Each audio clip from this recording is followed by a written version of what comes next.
हरि ओम. चिंतन प्रवचन क्रमांक 26 सुखदुःख भाग 4. या प्रवचनामध्ये सुख आणि दुःख यासंबंधी भावार्थ दीपिका यामधील दृष्टिकोन समजून घेऊ. अर्जुनाने अनेक वेळा सुखदुःखाचा उल्लेख केला आहे. त्याला सुखदुःख याचे सत्य ज्ञान व्हावे यासाठी भगवंत श्रीने त्याला सुखदुःखासंबंधी उपदेश केला आहे.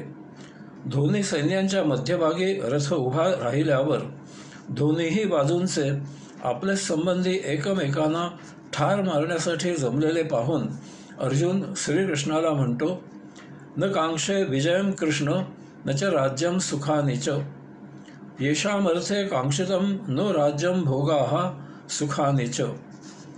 माऊली निरूपण करतात, या सकळा ते वधावे मग जे भोग भोगावे, जे जळोत आघवे पार्थू म्हणे. अर्जुन म्हणाला, आप्त सख्यांना ठार मारून मग त्यामुळे मिळणारे राज्याचे उपभोग आम्ही घ्यावे, तर मग अशा उपभोगांना आग लागो. मरू देत ते उपभोग, ते मला नकोत. माऊली पुढे म्हणतात, तेने सुखविण होईल ते भलतैसे साही जाईल, वरी जीवितही वेची जाईल त्या या लागी.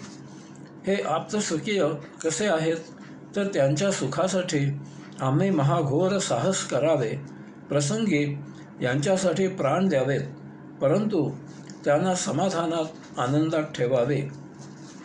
माऊली पुढे म्हणतात, परियासी घातू कीजे मग आपण राज्यसुख भोगीजे, हे स्वप्नेही मन माझे करू न शके.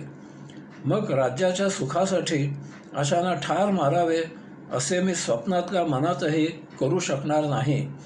अशी साधी कल्पनाही मी करणे शक्य नाही, तर मग प्रत्यक्षात तसे करणे दूरच. मला येथे महाराष्ट्रभूषण शिवशाहीर श्रीमंत बलवंत मोरेश्वर उर्फ बाबासाहेब पुरंदरे यांनी छत्रपती श्री शिवाजी महाराजांच्या राज्याभिषेकाच्या प्रसंगी महाराजांच्या मनामध्ये त्यावेळी कोणते विचार दाटून आले असतील याचे एक काल्पनिक परंतु वास्तववादी, भाषा समृद्ध शब्दचित्र त्यांच्या अप्रतिम साहित्यिक लेण्याने नटवून सुशोभित अशा लेखन सामर्थ्याने नटविले आहे. त्याचा सारांश असा आहे.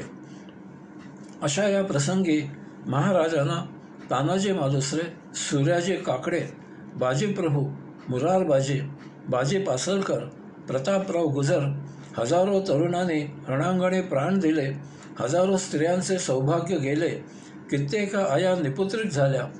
आपण आज सिंहासनाच्या पायऱ्या चढणार आहोत, पण या प्रत्येक पायरीखाली आपल्या निष्ठावंत भावंडांच्या आहुती आहेत, आपल्या असंख्य मायबहिणींची सौख्ये आहेत याची कृतज्ञतापूर्वक जाणीव राजांना होती.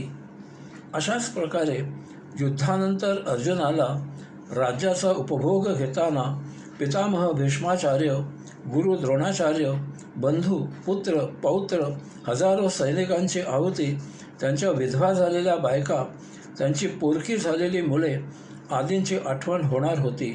यामुळे असा हा महाभयावह संहार आणि तितकाच रौद्र विध्वंस त्याच्या पार्श्वभूमीवर त्याला राज्याचा सुखोपभोग घ्यायचा ही कल्पनाही सहन होत नव्हती. अर्जुन पुढे म्हणतो, स्वजनम ही कथम हत्वा सुखीन श्याम माधव. माऊली निरूपण करतात, म्हणून कौरव हे वधिजती मग आम्ही भोग भोगीजती, हे असो मात अघडती अर्जुन म्हणे. अर्जुन म्हणाला, अशा प्रकारे कल्पनेतही मी स्वबांधवांना ठार मारू शकत नाही, म्हणून या कौरवांना ठार मारून आम्ही उपभोग घ्यावा असे माझ्याकडून कधीही होणार नाही. अर्जुन पुढे म्हणतो, यद्राज्य सुखलोभेन हंतुम स्वजनमुद्यताः. माऊली निरूपण करतात, अपेक्षिते राज्यसुख जया लागिते तव क्षणिक, ऐसे जाणता हे दोख अभेरुना.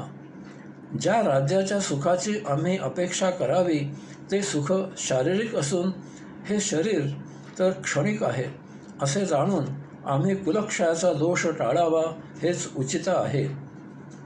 आपण सुरुवातीच्या प्रवचनामध्ये पाहिले आहे की अर्जुन सत्वगुणी आहे. सत्वगुणी वैचारिकता अशी असते की एक वेळ आपले नुकसान झाले तरी चालेल, परंतु अन्य कोणावरही अन्याय व्हायला नको. आपल्या सौख्यासाठी कोणालाही त्रास व्हायला नको. अर्जुनाच्या अशा या सत्वगुणी वैचारिक बैठकीवर भगवंत श्रींना त्याला पटवून द्यायचे आहे की त्याची वैचारिक मानसिकता बरोबर असली तरीही ती त्याच्याप्रमाणे सत्वगुणी असलेल्यांवर अन्याय करणारी, अनाठायी, अवेळी, चुकीच्या लोकांसाठी आहे. अर्जुनाने भगवंत श्रींजवळ वारंवार राज्योपभोगाच्या सौख्याचा उल्लेख केला आहे. तो सत्वगुणाच्या आत्यंतिक टोकावर आरूढ झाला आहे. येथे तो मी युद्ध करणार नाही असा पूर्ण एकांगी निर्णय घेऊन अडून बसला आहे. भले बुरे असे कोणतेही आत्यंतिक टोक घातक असते. यामुळे त्याला सुखदुःख यासंबंधी मूलभूत योगिक आध्यात्मिक तत्त्वज्ञान समजावून देणे भगवंत श्रींना अपरिहार्य झाले आहे.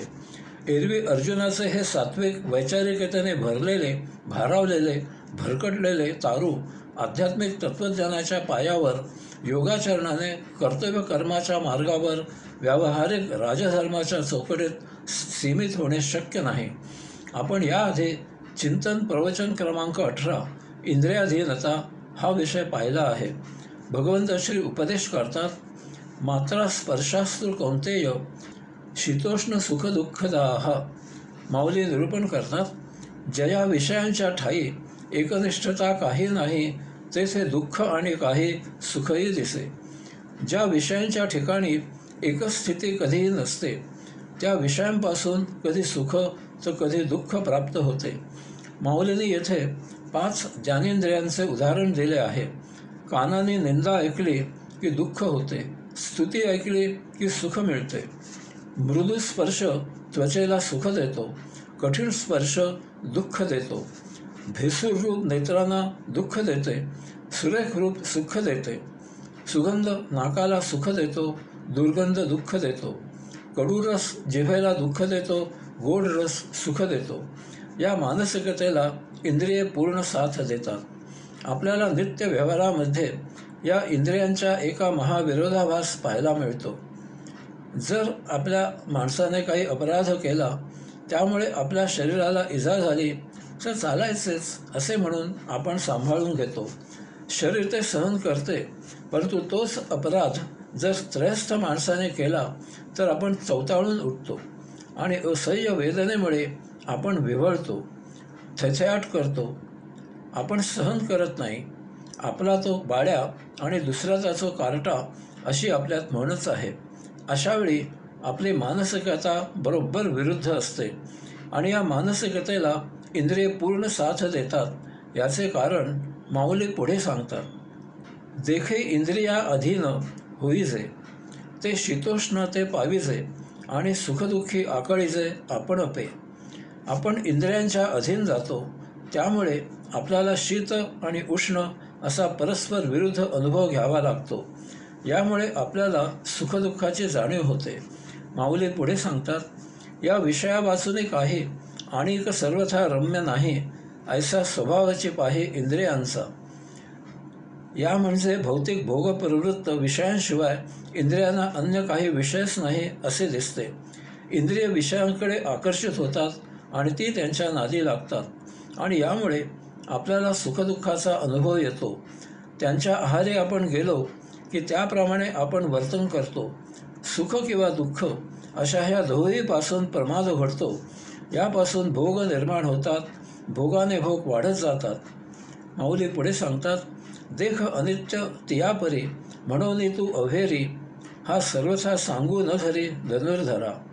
ही इंद्रिये महाचंचल आहेत, तेव्हा अर्जुना इंद्रियांच्या आहारी न जाण्याची काळजी तू घे. तू त्यांच्या मुळीच नादी लागू नको, ती फसवी धोकादायक आहेत.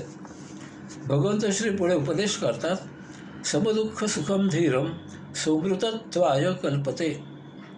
माऊली सांगतात, हे विषय जया ते नाकळीती, तया सुखदुःखे दोन्ही न पावती आणि गर्भवासू संगती नाही तया. तो नित्यरूप पार्था ओळखावा सर्वथा, जो या इंद्रियार्था नागवेची. जो विषयांपासून दूर राहतो त्याला विषय मोहित करत नाहीत.